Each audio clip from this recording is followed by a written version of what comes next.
Hello दोस्तों, good morning. सुबह के बज चुके हैं 7:15 और मैं भी उठ चुका हूँ और अब रेडी रूडी होना है। तो चलो दोस्तों, उठते हैं और आपसे मिलते हैं रेडी होने के बाद।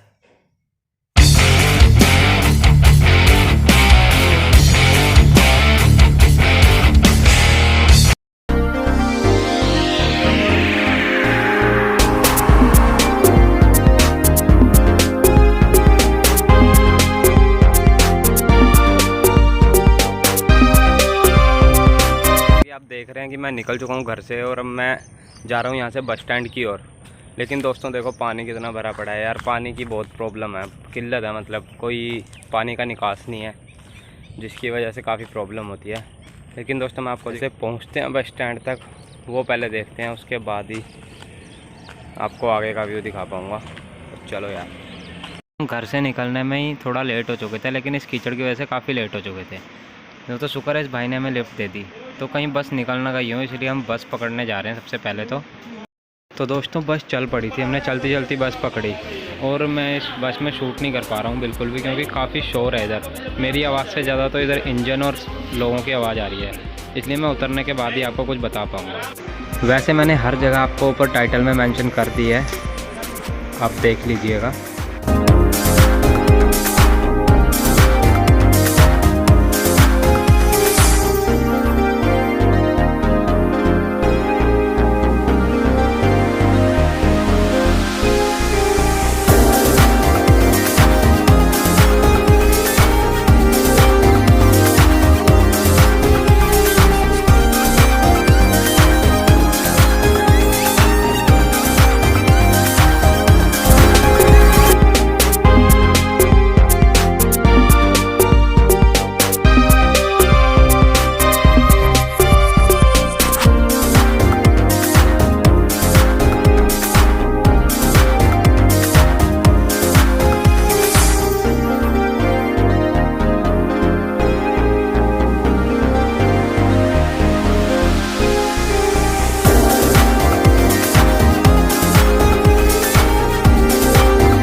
अंडरपास है। जब हम पंजाबी बाग साइड से उतरते हैं तो हमें ये अंडरपास पार करना होता है, क्योंकि अगर हमें गुड़गांव वाली साइड जाना होता है तो हमें धौला कुआं के दूसरे बस स्टैंड पे जाना होता है।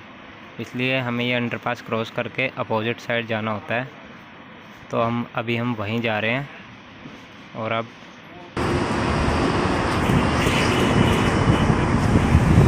हम यहाँ से जाएंगे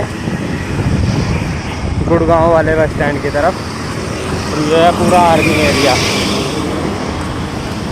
ये देखिए, ये पूरा आर्मी एरिया है।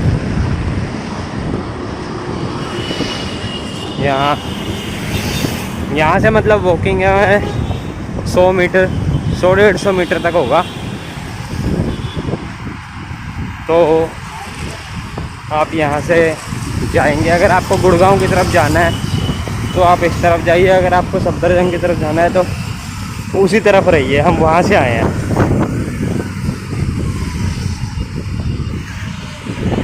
और दोस्तों जब मैं बस स्टैंड मतलब बस में बैठा था, जब मैं शूट इसलिए नहीं कर पाया क्योंकि जब बस चल भी पड़ी थी और उसके बाद मैंने बस के अंदर शूट करने की कोशिश करी तो इतनी ज़्यादा साउंड थी। मेरी वॉइस तो आ ही नहीं पा रही थी, बस के इंजन की साउंड इतनी हैवी होती है कि बस का इंजन ही सुनाई दे रहा था और बाहर की साउंडें आ रही थी, मेरी तो आ ही नहीं पा रही थी। इसलिए फिर मैंने बोला यार उतरने के बाद ही शूट करूँगा। और मैंने आपको उधर लिख दिया है कि मतलब जोन सा बस स्टैंड आ रहा था या जोन सी जगहें थी, मैंने वो सारी आपको ऊपर टाइटल में मेंशन कर दी है।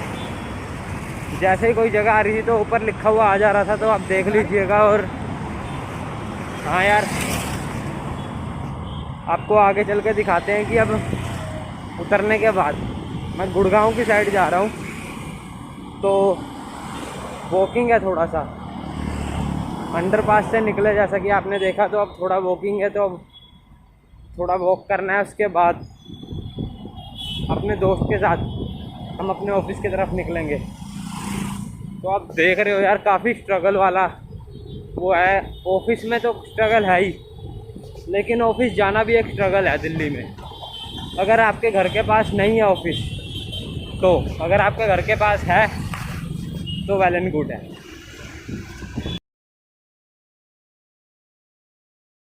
तो ये है गुड़गांव जाने की, और बस स्टैंड जो है वो ये है।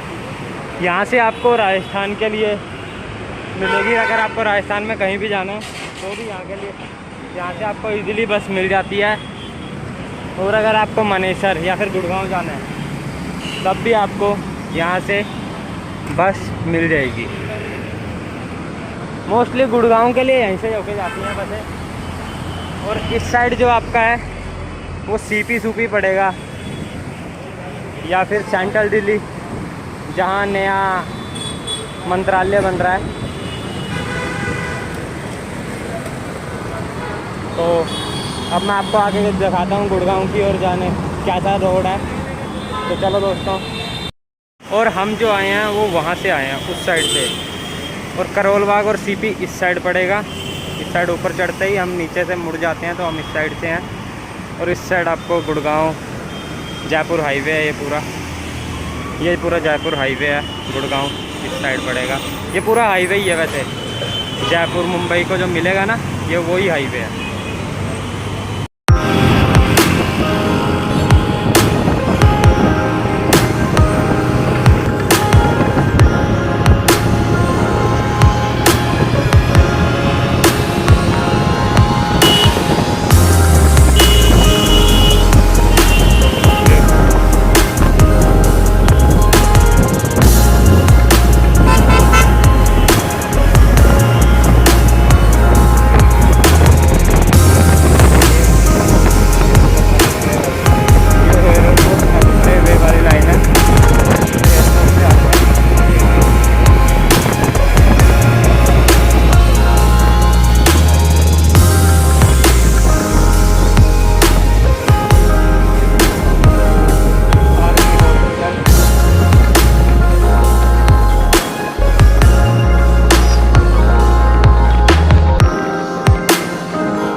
जो भी मैंने आपको एरिया बताया, जो मतलब मैंने जयपुर हाईवे के बाद जो मैंने आपको बताया कि जो एरिया दिखाया अभी मैंने आपको, वो पूरा आर्मी एरिया या फिर एयरपोर्ट एरिया में ही आता है। और ये बिल्कुल मत समझ लेना कि यहाँ लोग रहते नहीं हैं, यहाँ पे लोग भी रहते हैं। जैसे मैंने आपको दिखाया बीच बीच में कहीं कहीं लोग रहते हैं और कहीं कहीं मॉल हैं बड़े बड़े।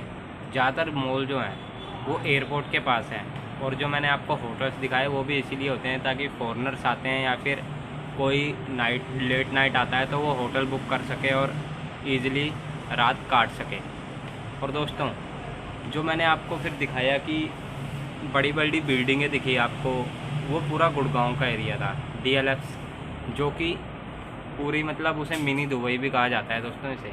और काफ़ी देखोगे तो बाहर से देखने में काफ़ी अच्छी है, और अंदर जाओगे वो भी काफ़ी अच्छी है। और आपने एम्बियंस मॉल भी देखा होगा दोस्तों। एम्बियंस मॉल टोल पार करते ही इस साइड है, तो वो हरियाणा में पड़ता है। वैसे एम्बियंस मॉल भी एकदम झकास मॉल है। तो इसी के साथ हम अपनी वीडियो का अंत करते हैं। मिलते हैं आपसे नेक्स्ट ब्लॉग में। जब तक के लिए take care, bye bye, stay tune. Whatever want to do man, but don't trouble your माता पिता, योर पेरेंट्स। और दोस्तों, अगर आपको मेरे ऑफिस से घर की वीडियो भी देखनी है तो आप नीचे कमेंट सेक्शन में ज़रूर बताइएगा। और अगर आपका रिस्पॉन्स इस वीडियो पे अच्छा आता है तो मैं आगे भी आपके लिए ऐसी वीडियो लाता रहूँगा। और दोस्तों, मेरा डेली रूटीन यही होता है, मतलब कुछ खास नहीं होता कि मतलब मैं सुबह उठता हूँ, ऑफिस आता हूँ, ऑफिस में मतलब 6:30 बजे छुट्टी होगी, फिर उसके बाद घर जाता हूँ तो वही 8:30-9 बज जाते हैं पहुँचते पहुँचते। और रात को फिर खाना खुना खा के थोड़ा फ़ोन चला के सो जाता हूँ। तो ख़ास रूटीन है नहीं, पर जो भी है वो है, बट मेन वो